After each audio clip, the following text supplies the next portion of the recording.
Justin Bieber thing upsets you at all? Do you feel... I mean, this is a guy who's getting a lot of attention. I have no problem with any of his behavior. Like, if I was his age and, you know, I had, like, you know, what does he have? I don't even know what he has. A Ferrari? A Lamborghini? Something like that, yeah. Yeah. Every chick out there wants to bang you. Like, how are you supposed to behave?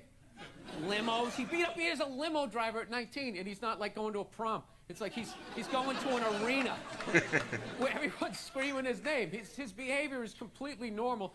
The only thing I didn't like was that shot where he was playing hoop. Yeah, it went viral, I think. He was playing basketball, and he took a shot and went in. He was playing with his black friend that he's paying to lose.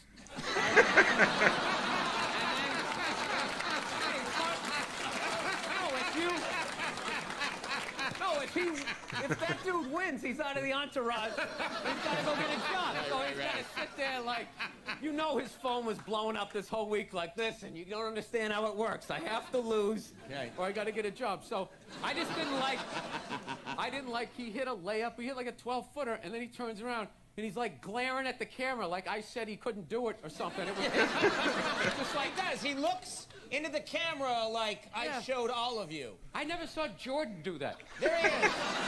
Yeah,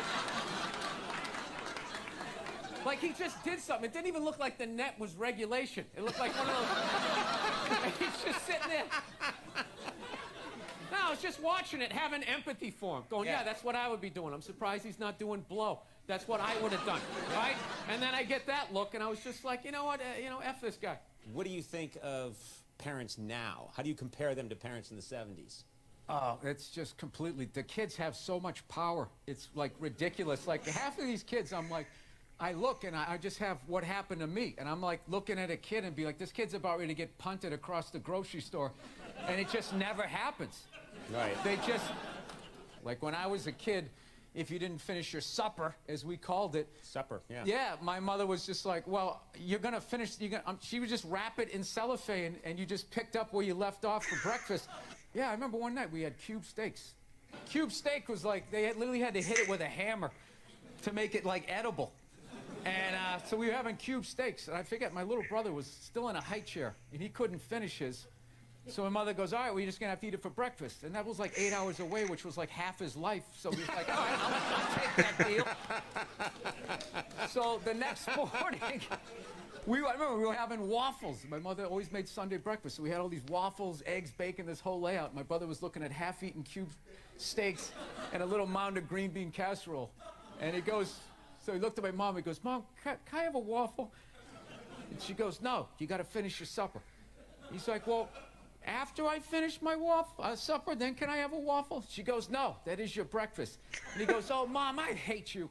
And my dad, without looking up, took a full glass of milk and threw it in his face. Swear to God.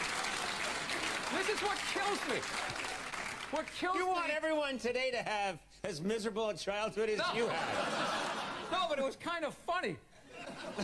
We know what's hilarious was my mother just popped up and just immediately started cleaning up, and my dad just kept eating. Like he didn't like the roles were defined back then. Now the guy has to throw the milk, he has to clean it up while telling his wife she's brave for just sitting there. Like whatever that is. Did you hear it? Oh, I know. Women are so overrated, right? We went from We went from not listening to them to now it's ridiculous. Like that Believe women. It's like all of them. How about 85%? I'll give you 87%, all right? But that last 13% that keys your car, lights your shit on fire, and puts a family pet in a pot of stew. Who put a pet in a pot of stew? Glenn Close. Oh, that, Yeah, okay, all right. You know, Oprah was interviewing him and acting like she was dumbfounded that this guy would do this. Like, she's been in show business for 35 years, and she can't, like, wrap her head around some guy doing whatever it takes to get to the next level. Didn't she, for the first 5 years, have, like, midgets who wanted to bang their mailman's boyfriend? And she didn't want to do it.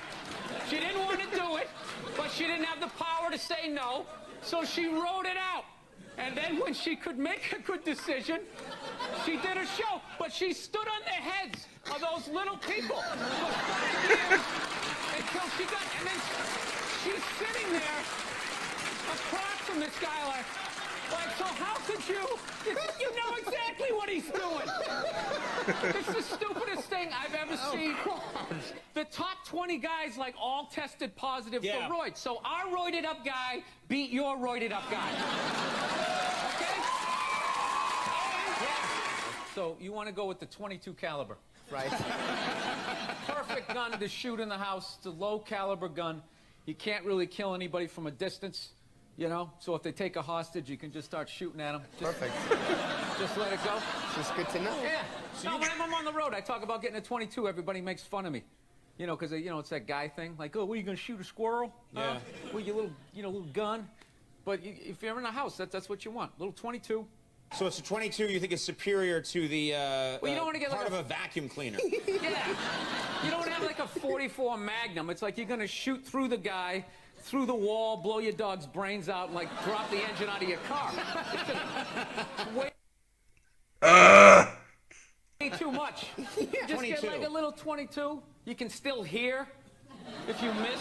Right. No, I shot a 38 one time with no hearing, no hearing protection. Yeah. I was doing landscaping for this guy, and all of a sudden he was like, Oh yeah, that follows. Sound that needed killing. Yeah. yeah, and he was like, I got this 5-shot 38. I shot it.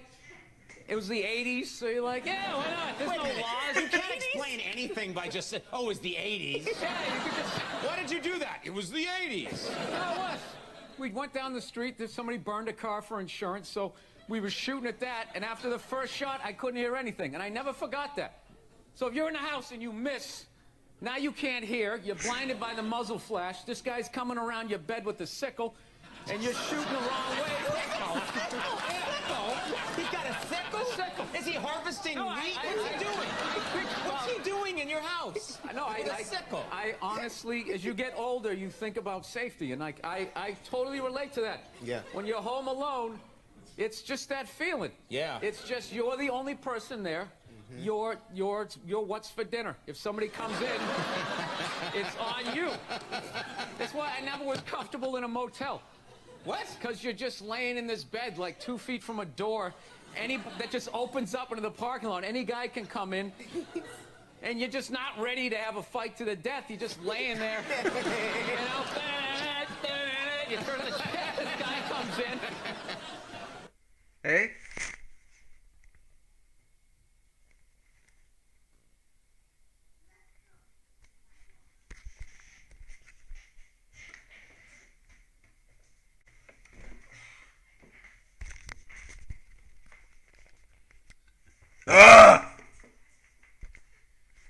Well, to be honest, I'm never ready to have a fight to the death. It's not. It's If not you're like in in a motel. You think in a motel, it's like you're particularly vulnerable. In a motel, you know, just drive by a motel and just look at it. You're just looking at those doors like there's just people in there, just laying on beds like half naked, you know, just laying there. And the door is like that thick. It's barely. You could put your foot right through it. He's gonna be like that. That's it. Last thing you're gonna see is just. You're gonna be looking back at your own body like Okay. upside down. You're crazy. Looking. I bring a lot of tension into the house, according to my wife. Yeah. Yeah. One thing I've noticed, we're always working on me. You know? Like, my wife is evidently some completed work, like under museum glass. And I'm like that building that has scaffolding around it for like 7 years. No, she's a saint for putting up with me. I know. But like, my latest thing that's driving me nuts is I spent 20 years in the back of the plane getting treated like an animal. And I finally worked my way up to the front of the plane, Group 1, which means you get to board like it's your plane. Right? You get to board. Yes. You sit in a chair that's the size for a human being. There's a place for your bag. Yep. Right? You get a little hot towel and all that. And then the second I get that, all of a sudden now, there's like these 20 groups that are like pre-boarding now. Like half the plane qualifies, and they're getting on, and I just sit there just like losing my shit. You know? It starts off like, it's just like anybody in uniform, anybody in military. So it's like, all right.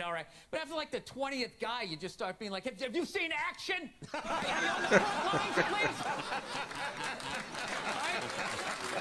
Then it's anybody with kids, anybody with disabilities, and then just anybody with a red shirt.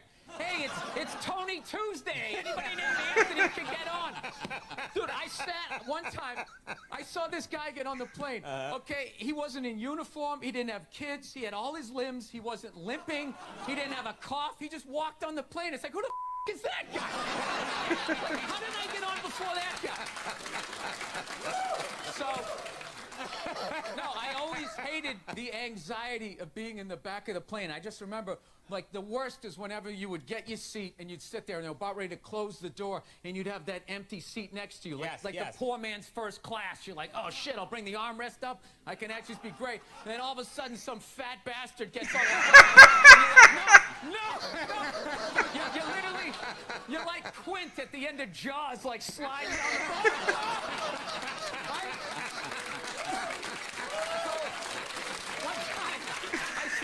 This is all true. This dude got on. He was so fat. He was sitting next to me. I was literally next to him and behind him. He like tried to make himself smaller, and he like folded his arm, and his lat came out like a, you know those old Western saloon things? Sitting behind this thing. So yeah, that motivates you to try to get to a all certain these place years, in life. 20 years, you work your way up to the front, and now still they won't let you. Yeah, now that fat guy's considered disabled because he can't stop eating cookies. So he gets on. Look at everybody groaning. 90% of the world is starving to death. That guy. Eat salad and get on the treadmill like the rest of us. We're all working out. What is the problem? Well, okay, what could you do? Could you do anything then? Could you get on the plane? Is there anything you...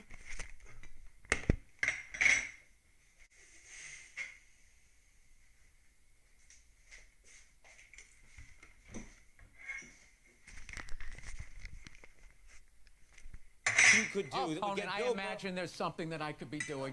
There's always something that I could be doing. That's what I've learned being married. You know, Right. well, you should have done it this way. I'm sorry, like that literally. So I'm your wife right now. Yeah, That's that the was idea. just playing in the loop. What am I doing now? You know, this is the thing. You know what kills me? It's What? just like if I could just fix my temper, my wife, she'd have nothing on me. Yeah. She'd have nothing on me. I work my ass off. I make a great living. I like doing the dishes. I'm a great dad. All she has on me is just, it's just, I don't know, like my overall vibe. That's it. Wait a minute. All she has on you is my your vibe. overall personality and vibe. Yeah, but what kills me, I was this guy The when essence of who you are is the only thing. Yeah, but I was this guy when she met me. Yeah. She's acting like I changed. Yeah. I was always flipping out. Were you flipping out the day like when you met? Did you flip out? Would you really that Yeah, early I in the remember. courtship? She told me to go see that movie Monster. Remember that movie with Charlize Theron? Yeah. Remember that? Yeah. Yeah. And everybody was saying how, oh my God, it was unbelievable. Like they literally blamed guys that she was a serial killer. Yeah. You know what I mean? Like when you saw the Jeffrey Dahmer movie, it wasn't like, somebody shoved a tuna fish sandwich up my ass, and I confused people with food, so they didn't make like a big excuse for him. You know? She was a psycho killing people, and she should have died. But I'm like watching it feeling guilt. Do they ever take responsibility for their actions? Even when they're murdering people, it's somehow our fault. It's unreal.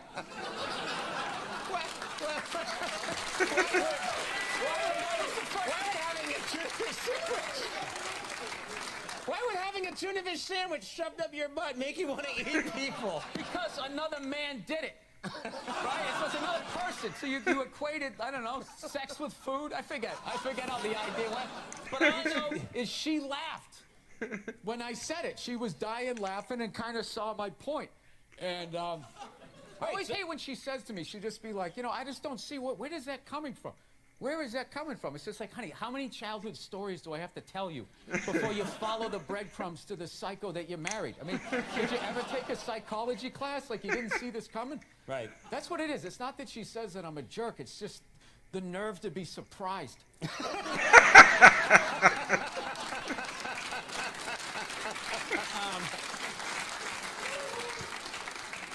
All right, I wish we had more time. Good God. All right. I feel like do I help you at all by getting No, this this was stuff out? cathartic. It's cathartic, right? Cathartic, because I'm going to go home. She's not going to watch this. She's over me.